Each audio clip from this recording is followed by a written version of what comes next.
son günlerde altında ciddi bir hareketlilik var. Yani bir fiyat artışı oldu. Yalnız bunun sebebi doların TL karşısında yükselmesiyle ilgili. Yani döviz Türk parası karşısında değer alınca, yükselince, Türk parası değer kaybedince bu haliyle altına da, yani ülkedeki diğer emtialar da, atıyorum yakıttır, akaryakıttır, ondan sonra diğer emtialar da yansıdı.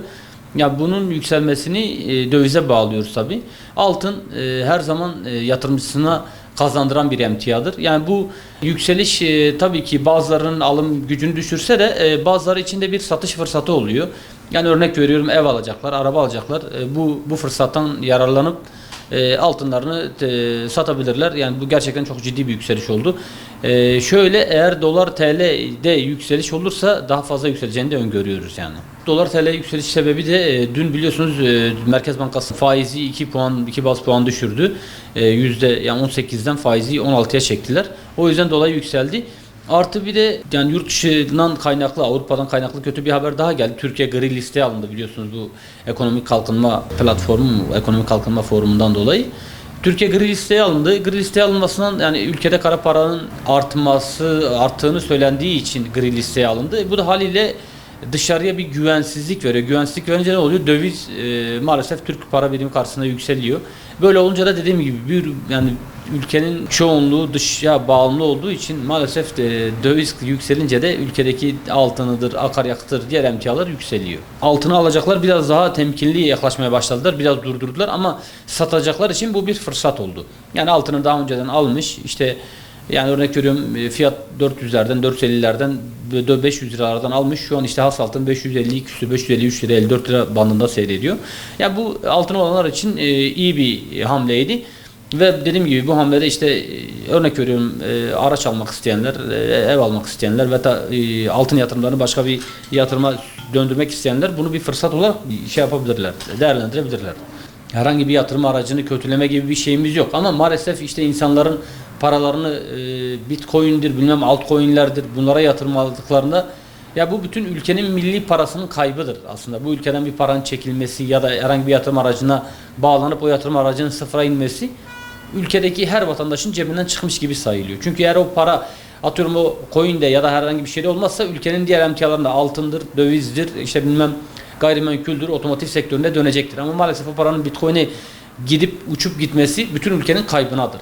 Yani o yüzden hani Bitcoin ile altın arasında bir yatırım yarışı zaten kıyaslanamaz da son zamanlarda maalesef vatandaşlarda, biz de üzücü olarak gördüğümüzde, işte paramı Bitcoin'e yatırdım, şöyle zarar ettim, paramı şuraya yatırdım, böyle zarar ettim, altcoin'e yatırdım, zarar ettim demesi bizi üzüyor. Yani buradan vatandaşlarımıza hani her zaman altının en doğru yatırım olduğunu, yani ki bu geçmiş yıllara baktığımızda da gösteriyor. Her zaman altının en doğru yatırım olduğunu bir kez daha söylemek istiyorum. Döviz eğer düşerse, dolar bugün TL karşısında değer kaybederse, yani TL değerlenirse altına da yansıyacaktır bu. Ama maalesef yani faizin düşürülmesi ve olması, yani biz isteriz ki bugün ülkemizde faiz sıfıra insin.